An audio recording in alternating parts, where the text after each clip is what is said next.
All right, let's dive right in. Today we are looking at some really mind-bending new research that completely challenges how we think about AI. What if I told you that our biggest, most powerful AI models have a fundamental, almost fatal flaw in how they learn, and the solution has been hiding inside our own brains this whole time? So, to kick things off, the researchers behind this paper drop a bombshell of an analogy.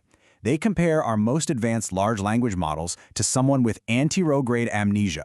That's a condition where you literally cannot form new long-term memories.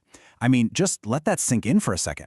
These incredible AIs, they can remember all the stuff from their massive training phase, and they can handle whatever info you give them right now, in the moment. But the second that moment is over, poof, that new knowledge is just gone. They can't actually learn from new experiences and make it stick. And this really gets to the core of it, right?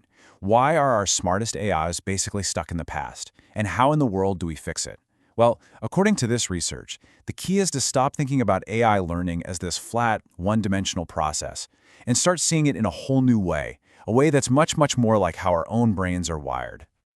Okay, so before we get to the solution, we gotta really understand the problem. And that journey starts with the way we've been building AI for years, deep learning. For the longest time, the playbook in AI has been pretty simple, right? You want a smarter model, you just make it bigger. You stack more and more layers on top of each other, you throw more and more data at it, and hey, let's be fair, this brute force approach has given us some incredible tools, like GPT-4. But here's the thing, that approach is hitting a wall. Just stacking layers doesn't fix these deep-seated issues like catastrophic forgetting, which is where learning one new thing can actually make the AI forget something it already knew. It just doesn't allow for real, continuous, lifelong learning. Which means we need a totally new way of thinking. And this is where the researchers introduce a genuine paradigm shift, a whole new dimension for how we can build and train AI. What if that flat 2D blueprint we've all been looking at is just a shadow of the real 3D structure? That is the huge idea behind what's called nested learning. So instead of that one long, flat stack you see there on the left, nested learning imagines a model as a system of multiple levels, like you see on the right. Each one of these levels is learning and optimizing on its own.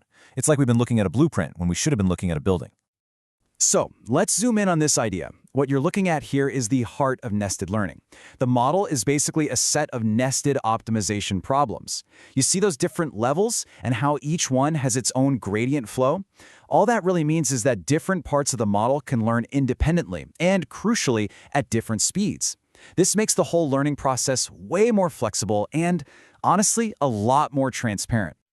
And here's where it gets really cool. This whole multi-level, multi-speed thing, it's not just pulled out of thin air. It is directly inspired by the most complex learning machine we know of, the human brain. Think about it. Our own minds don't work on one single master clock. Different parts of our brain are firing and learning at totally different frequencies all the time. Let's break that down, because it's a fantastic analogy. Your brain uses a whole spectrum of brain waves, right? You've got these slow delta waves when you're in a deep sleep consolidating memories, and then you've got these super fast gamma waves when you're laser focused on a problem. Well, nested learning does the same thing. It has neurons that update at different frequencies. The fast ones are in the fast lane, handling immediate, in-the-moment information. The slow ones are in the slow lane, taking their time to integrate information over longer periods, basically building up that long-term knowledge just like our own memory. Okay, I know what you might be thinking. This all sounds super futuristic, maybe a little abstract. But what if I told you this nested idea has been hiding in plain sight this whole time, inside the very tools we use to train our models every single day? Let's look at something called an optimizer, specifically one with momentum. It turns out you can actually think of this common tool as a simple two-level nested system. You have the outer level, which is the main model, the slow network, gradually learning the big picture from all the data. And then you've got an inner level, the momentum part, which is like a fast network. It acts like a short-term memory, keeping track of recent changes to help guide the bigger, slower network more efficiently. The point is, we've kind of been using these nested systems all along. We just didn't have the right words or framework to see them for what they were. All right, so the theory is awesome. It's elegant. It makes a ton of sense. But the million-dollar question is, does it actually work? Well, the researchers didn't just stop at the theory. They put their ideas to the test and built a brand new AI architecture from the ground up. And here it is. Say hello to Hope. It's an AI model designed from day one with all these principles of nested learning baked right in. The star of the show is what they call a continuum memory system. Basically, different parts of its memory update at different speeds, some really fast, others nice and slow. It's all about mimicking that memory consolidation process that happens in our brains, where we file away important experiences into long-term storage. And this visual just nails the difference. Over on the right, you've got your standard transformer model. See that one main knowledge component, the feed-forward network, or FFN? Now look to the left, at Hope. It doesn't have one FFN. It has a bunch of them, and each one is ticking at a different speed, a different frequency. This is what lets it process what's happening right now, while also thinking about its long-term knowledge, all at the same time.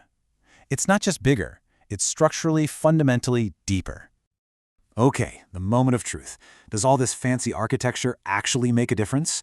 The data says, oh yeah, it's not even close.